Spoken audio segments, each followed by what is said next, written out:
Salut salut! Comme vous avez pu le voir à travers toutes mes vidéos, mes cheveux poussent de plus en plus. Et oui, parce qu'il y a à peu près un an, je les avais coupés assez courts, j'avais fait un carré très court, donc là ils poussent. Et pour l'instant, je suis bien partie pour bien les laisser pousser. Donc, qui dit pousse des cheveux, dit bien les entretenir pour ne pas, voilà, qu'ils le fourchent, qu'ils s'assèchent, etc., etc. Donc un soin qui est très important pour les cheveux, c'est ce qu'on appelle les leave-in. Donc ce sont des crèmes sans rinçage, des soins de jour pour les cheveux. Il y a différentes recettes sur mon blog et sur ma chaîne. Et du coup cette fois-ci j'ai eu envie d'utiliser de la poudre d'ortie pour faire une infusion en phase aqueuse et pouvoir l'intégrer à ma recette. J'avais déjà fait ça avec un masque capillaire qui était vraiment très bien. Je vous mets le lien dans le petit i. Et du coup là c'est une recette, bon les leave-in c'est quand même plus adapté pour les cheveux poreux, soit très poreux soit moyennement poreux. Si vous avez les cheveux peu poreux, je vous renvoie à mon article.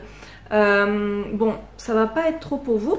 Moi, mes cheveux ont tendance à être très poreux. Je pense qu'en ce moment, ils sont plutôt moyennement poreux avec tous les soins que je leur fais, le henné, tout ça. Mais bon, j'ai essayé de faire une texture quand même plutôt légère qui va convenir quand même à pas mal de monde. Donc, je vous laisse avec la recette. Alors, voici ma recette. Bon, il y a eu des projections d'eau, donc ça s'est un peu effacé. Mais du coup, à la place de l'eau, je vais mettre de l'infusion d'ortie. Ça peut être intéressant d'acheter de l'hydrolat d'ortie aussi. Mais du coup là j'ai fait une petite infusion. Olive oil, vu que c'est très bien pour les cheveux. Jojoba, comme ça ce sera pas trop gras. Et puis voilà, des petites choses comme la cire d'abeille pour que ce soit un petit peu filmogène pardon, par rapport au froid. Donc c'est parti. Donc voici mon infusion d'ortie qui est totalement froide là. La poudre que j'ai utilisée, donc la poudre d'ortie, c'est déposé dans le fond. Alors je vous avouerai, j'ai un peu la flemme d'utiliser une passoire ou un truc. Donc je vais tout simplement prélever mon infusion comme ça. Je prends sur le dessus et ça fera l'affaire.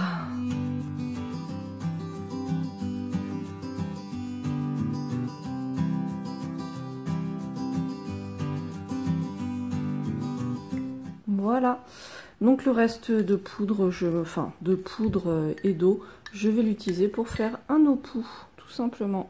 Je rajoute de la gomme xanthane, comme ça je serai sûre que ce serait bien, que ça tiendra bien, parce que j'ai remarqué aussi qu'avec les infusions comme ça de poudre, parfois en fait, ça déphase. Je sais pas trop pourquoi, mais avec de la xanthane, ça marche beaucoup mieux. C'est ce que j'avais fait en fait, vous savez, avec mon masque capillaire à l'ortie. C'est un peu le même délire et du coup comme ça, avec la xanthane, je suis sûre que tout va bien. Donc il me faut une smide et une drop pour avoir la dose exacte de xanthane. Donc toujours les cuillères à raser, pas bombées.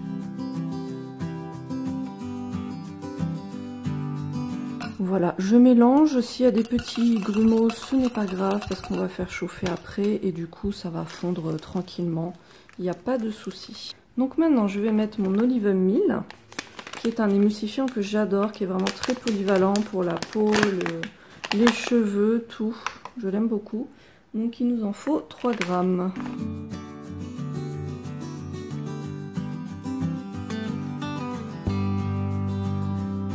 Un peu emballé. Voilà, là on est à 3 grammes.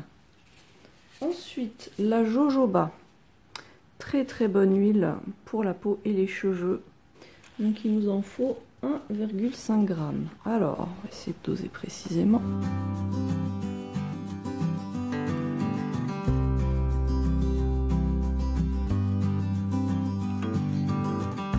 Bah nickel. Bon, j'aurais pu prendre une pipette, mais la flemme. Et donc, un peu de cire d'abeille. Donc, je vais en mettre juste 1%. Pour ne pas, voilà, que ça ait d'effet trop gras sur les cheveux. Je me suis dit que pour un leave-in, ce serait vraiment chouette d'avoir ce côté filmogène, vraiment protecteur. Donc, il nous en faut 0,3 g. Ça va aller très vite.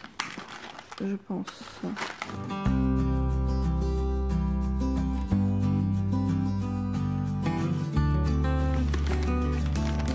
Il se ferme plus le sachet. Vous voyez, je déteste ce genre de sachet. Bon, c'est très bien niveau écologie de la part d'Aromazone.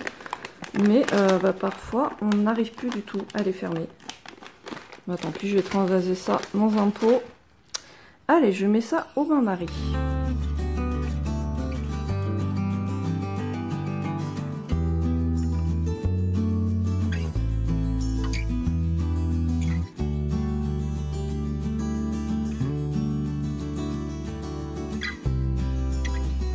Franchement, on a une texture bien lisse, qui a l'air très agréable. J'aime bien sa petite couleur verte, je trouve ça très sympa. Donc là, je vais laisser refroidir tranquillement, et puis après, je mettrai le reste des ingrédients. Voilà, notre crème est bien froide. Elle a bien tenu, je pense, contre la xanthane et la cire d'abeille. Ça a bien fait tenir l'émulsion.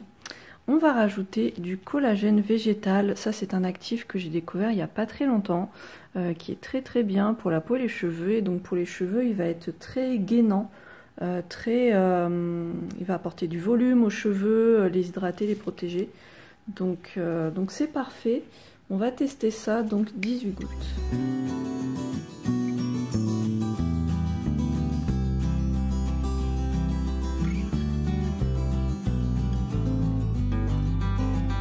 Voilà, il ne reste plus qu'à rajouter 6 gouttes de Cosgar, donc le conservateur, comme d'habitude.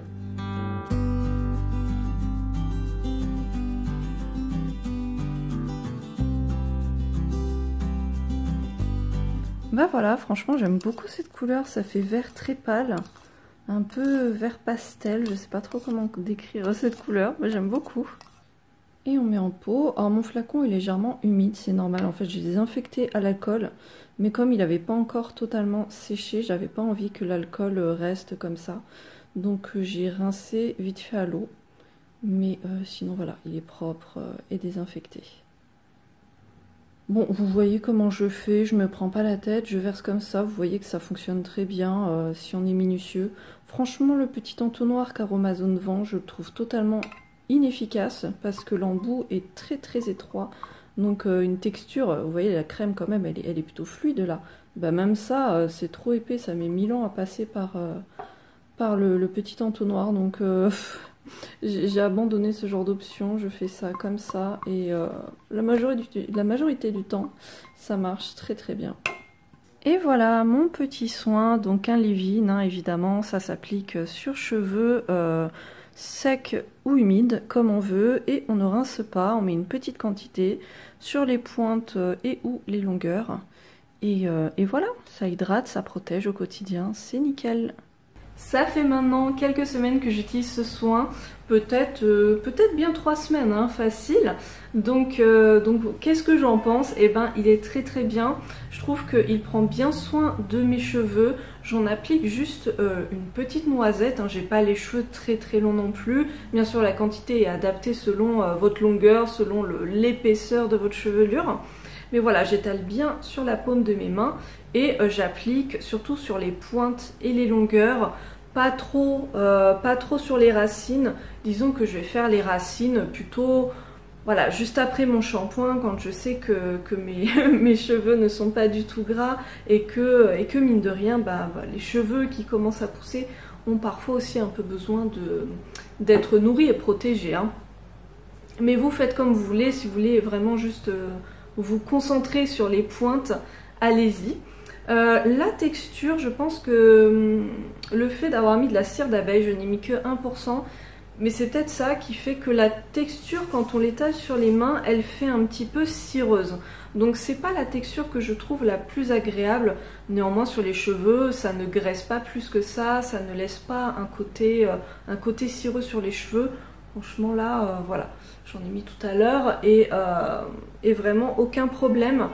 Donc c'est vraiment plus une question de sensorialité, vous voyez, de plaisir au niveau de l'utilisation. Donc je sais pas si je réitérerai la cire d'abeille. En tout cas voilà, ça reste un petit soin qui n'est pas trop épais, qui s'étale bien dans les cheveux et qui protège bien les cheveux au quotidien. J'en applique pas tous les jours, hein. C'est vraiment à la demande quand je sens que mes cheveux sont peut-être un peu moins doux, peut-être un petit peu plus secs au niveau des pointes. Voilà, là je vais en mettre un petit peu, donc voilà, ça peut être 2 fois par semaine, ça dépend, vraiment c'est à la demande. Voilà, j'espère que cette recette vous aura plu. N'hésitez pas à me dire ce que vous utilisez sur vos cheveux au quotidien entre 2 shampoings. Et puis ben à très bientôt pour d'autres recettes. Salut!